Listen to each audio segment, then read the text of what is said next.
Hello, everyone, and welcome to another episode of Football Palestine Extra, recording on a Wednesday night, 3 days away from what is set to be a fantastic encounter against Euskadi, that's Basque country, in the historic San Mamés Stadium in the city of Bilbao. We have a lot to break down.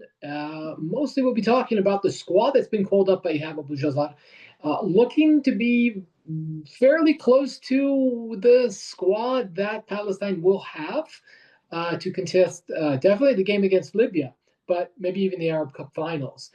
Save one or two changes. We'll get into that a little bit. We'll also talk about what's going on with Euskadi, what's going on with Catalunya, and their preparations, and what we can sort of expect from kind of a new look group. I don't want to call it a new look group, but basically you've got some of the old guards, some new players, and I think some of the new players might actually prove to be quite important. Now, let's just kind of get started with the squad that's been called up by Ihab Abu a 26-man squad, which is why we think this will probably be the squad that Palestine takes to the Arab Cup. Now, you can always switch them around up until that final game, and there is a extended list of anywhere between 30 and 40, or 35 and 40, something like that you can still call upon, and they do that in case of injury. You can sort of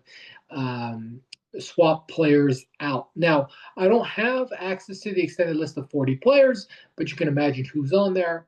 It'd be some of the names that we don't see here. Let's start with the goalkeepers. I don't think it's much of a surprise. I think these are the three guys that you are going to see, maybe even for the next year. You could almost book it for the 2027 Asian Cup, that your three goalkeepers are going to be Rami Hamada, your undisputed starter, 66 official and unofficial appearances. This will be his 67th against Euskadi in the San Mamés Stadium. He's your starter. Backing him up, Abdelhadi Aboudi Yassin of Abna Sakhnin. He's here, and so is Mehdi Assi. Completely logical. I think Abdelhadi Yassin, if he progresses, can one day take over from Rami Hamada. I also think Mehdi Assi is a good goalkeeper as well. I think I mentioned in a previous episode that he's actually quite good at stopping penalties. So wouldn't write him off. Obviously, he does need to find a club. So does Rami Hamada for that point. Continuing to defenders, we've got 9 defenders, which is something I don't like. I don't like taking more than 8, but we have 9 in the squad. We will proceed by alphabetical order. Khalid Abulheja of FC Nuremberg's youth team, or reserve team. He's here. He turns 20 years old tomorrow. He is the youngest player in the squad. Musab Battat, who just turned 32 today, will captain the squad, probably be the starter at right back. Yasser Hamed Mayor, huge game for him against Euskadi. He has actually played for the Basque national team before. He is a product of Athletic Club, which most people know as Athletic Bilbao. And so this is a massive, massive, massive game for him. Lots of family, lots of friends are going to be in that stadium watching him, and he's going to be super motivated for this event. Amin Bahaja returns from injury into the squad. Wajni Lepan is here. Ali Rabi gets another call-up. There is a fresh call-up, first-time call-up for the newly minted defender who used to be Peru's under-23 captain, Emilio Saba, or Emilio Saba as he's known in Peru. 24 years old, plays for Sport Boys, is a right back. And yeah, he is kind of on paper the presumptive backup to Mustafa Battat. I guess you have Amit Salaf as well, who's in the squad. No Musa Firao, which is a surprise, shall we say, because he's been a fixture of national team squads for a very, very, very long time. Continuing, you have Ahmed Baha. So basically your left backs are the left backs we thought they would be. Wajdi Napan, Ahmed Baha, who starts, I think, is a bit of a question mark. And Milad Temenini is the other center back.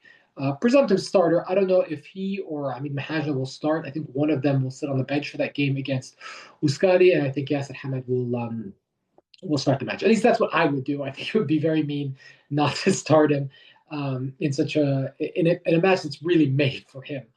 Moving on to midfield, Mahmoud Abu Warda, Mohamed El Ghoul, that's another debutant, former Croatia under 21 player, was rumored to be in the FIFA Arab Cup squad for the 2021 edition. It didn't materialize. I think his club wouldn't release him, and then he just disappeared. Like, we never heard from him ever again. This new coaching staff discovered, hey, we've got this player. He's coming off of a great season with Keflavik in Iceland, where he was the best player in his division. Got them promoted back up to the top tier. In Iceland, goals and assists galore. And, he's a number 10. So he might be able to help us out in a position that's been a bit of a problem position. Also in the squad, Hamid Hamdan, Adey Kharoub, Hamza Hussein, Hamid Souafta, and Mustafa Zaidan. It's kind of a new mix in here as well. Atal Jabir is injured. He's not here, obviously. Mohamed Rashid, who has been, again, fixture of many national team squads going all the way back to when he made his debut in 2018. Not here. And this is a man with 50 national team caps to his name. Not here. Mohamed Yamin obviously hasn't been part of the squad as well for a very long time. Not here, but these two guys that were starters 3 years ago, right? They were nailed on starters. And now they're not even in the squad. So a bit of a changing of the guard. Obviously, we've got new names like Hamid Hamdan, who made his debut earlier this year, Hamza Hussein, who made his debut earlier this year, Hamid Souafta, who made, I think, his debut in 2023, but got more playing time, particularly in the last camp, and impressed as a right back, as I was saying earlier. And I think the fact that he's a two-way player means we're going to be seeing a lot of him. He's also in really good form for Salt in Jordan. So it makes total sense that he's there. Mustafa Zaidan, who made his debut in 2024. Also here, I think now the coaching staff is convinced that, he's a good number 10. He can solve problems in the middle of the pitch. So why not bring him into the side? Going into the forwards, I've organized it as one group, your number 9s and your wingers. You have Ahmed Al-Talq of North Carolina FC. Rest in peace, that club has folded. But was playing for them a couple days ago in the USL playoffs. He's here. Adey Dabbar, Mohamed Hbous, we'll get into his situation a little bit later. Badr Musa, Khalid Nabris, Zaid Qumbar, Tamer Siam. That's your 26. Now, a couple things. Let's talk about stops. And again, I mentioned Mohamed Rashid. I can kind of understand. Indian football at the moment is not in the best place. He's only played a couple club matches for East Bengal. I get it. And you have other options. So I get why he's not here. Mohamed Saleh, I also get why he's not here. I agree with it. I would say it's a little bit ironic that in the moment where he's actually playing the most football he ever has in his entire time in Qatar, he gets dropped. And when he was hardly playing at all, when he was just an ornament at the Rayyan, he was getting called up all the time. That said, I think it's the right decision. And I think I mentioned this in another episode. Ihab Abu-Jazar is really, really focused on getting the average age of this team down. If I can, this is like his. It's like a personal crusade of his, and he has succeeded. We are talking about an average age of just over 25 and a half amongst all the names I listed here. The oldest player is Tamer Siam. He'll be turning 33 the day of that Libya match. And then you have Musab al-Battat and Adey Kharoub. Those are your three oldest players. And just behind that, you have Rami Hamada, who's a goalkeeper. I don't think his age counts against him. He's 31.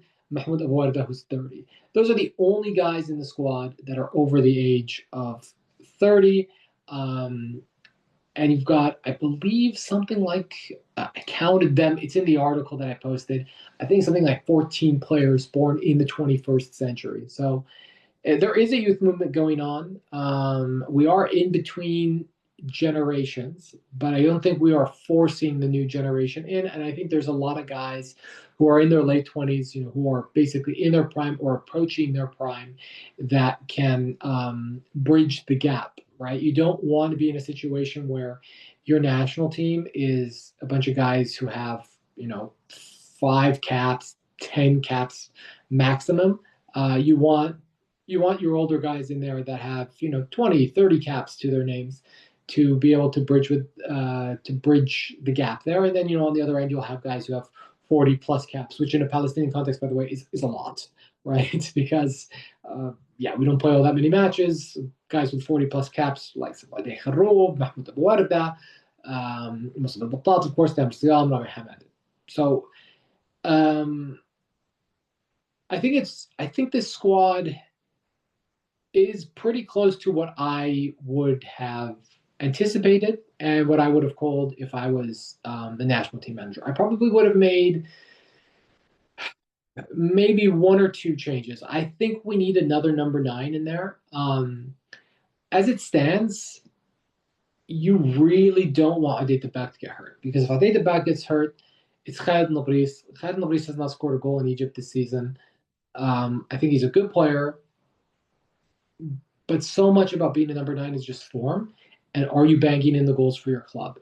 So I really would have thought, hey, short term, I know Ahab wants to get younger, but why don't we just call in one of the veterans, right? And in this case, it would be Mohamed Balah or Yasser Islami. Just, bring him into camp, see what he's got, and Form will decide whether or not he stays with the team. You could have done that, right? You could have called up a 27th player, a 28th player, and said, hey, listen, guys, like I need to see, and if you're good, or if someone gets injured, I need.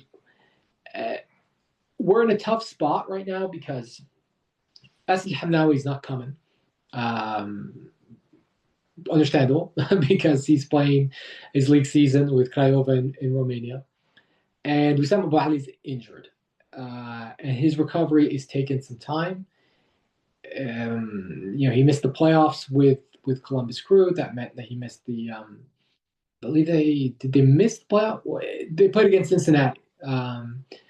And the series went to 3 games. He didn't play in any of the games. He didn't even make the bench. It seems like he's getting closer, but I don't anticipate that he would be ready for the Libya game. So maybe there's an opportunity that if Columbus is fine with it, you can get him to come to Qatar for the finals, should you qualify, but you don't have him either. That's totally fine. We've got a totally capable number 9, Nadi Debal. The only thing everyone is holding their breath on is the fact that he got a muscle injury against Pyramids in the Egyptian Super Cup. It kept him out of the final against Al Ahly. He was on the bench. He was healthy enough to be on the bench, but they didn't risk him. They didn't play him. You might be in a situation again where, it's a pity. You've got really high-profile matches. You want to put your best foot forward. You want to put your strongest squad out there, but you can't do it because you need Ade for the match against Libya, and putting him out against Euskadi or against Catalunya is going to risk his availability for the Libya game. And you don't want to be in a situation where, you're playing against Libya and you got to play Khaled Nabris, who hasn't scored a goal this season. You could play Zayd Klumbar there. I think I've been on record to say I think this guy, you have to put him at the wing to get the best out of him.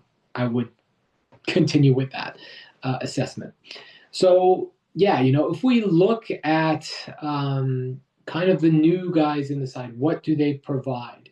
What can we expect? I think it's good to have Emilio Stava in the squad, because you have basically an in-form, a slightly younger replacement for Moussa Firawi. I think Moussa Firawi is a good player.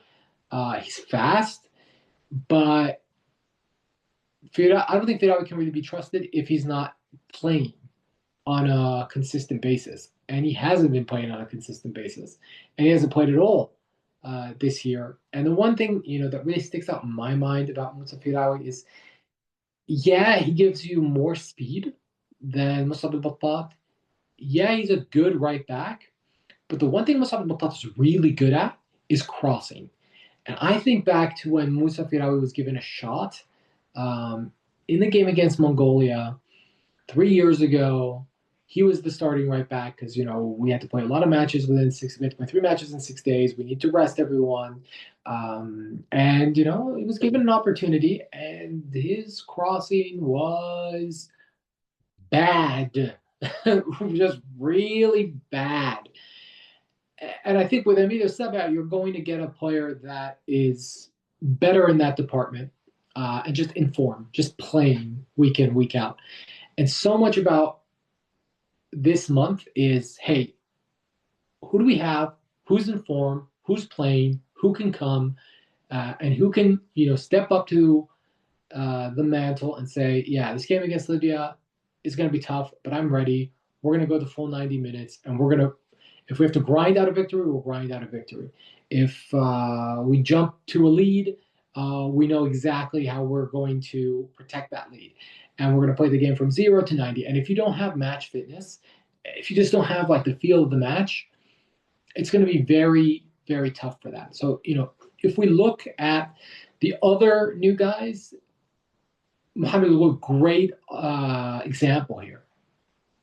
He's a guy that has played week in, week out up until mid-October. Okay, he's been out for about a month now, but he's got the feel of the match. He's coming off a good season. He's a guy that could really help you. Hamza Hussein, he's at Al-Ahad now. He's played a couple of games. He's played 7 games this season. He's not always a starter, but he's got a feel for the matches. So you understand why he's in there. Hamid Hamdan, even when he wasn't playing with Petrojet, he was coming to the national team. He was performing really, really well.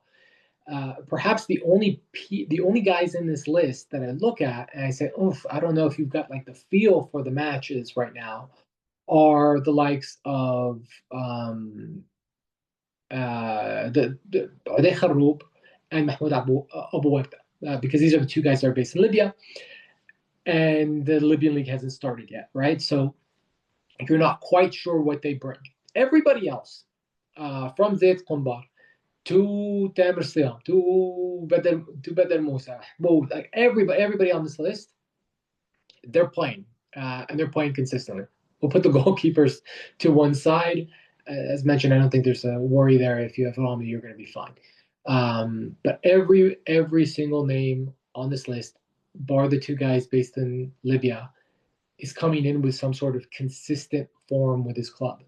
Zidane might be a little exception, but you can make an exception for a player of his quality. Also, you're not 100% dependent on him to play the 10. If he's not ready, you now have Mohamed Al which I think is really, really smart. Ahmed another great example of a guy that this is really his first professional season, and he got better and better and better and better and better. And he was a starter for North Carolina FC in the playoffs. And this is his first season as a professional. He even had an assist in one of the playoff games. So is he the finished product? No, but he's only 23 years old. You bring him in, and again, he might be able to provide something off the bench for you. I said this when we first discovered that he was called up for the national team in June, I believe. He has some kind of temslium about him. Not the fastest, but very quick thinker. He knows what he wants to do in the final third. And then I'll leave it at this point. Mohamed Hbous in the squad. Nobody has said on the Palestinian side that he has been dropped from the squad. Almost at the same time as the release date for the squad, Al Ansar comes out and says, yeah, he's got a broken toe in his foot, and he will have to rest, and that means he cannot participate in training for the next 15 days. That was a statement issued on November 10th.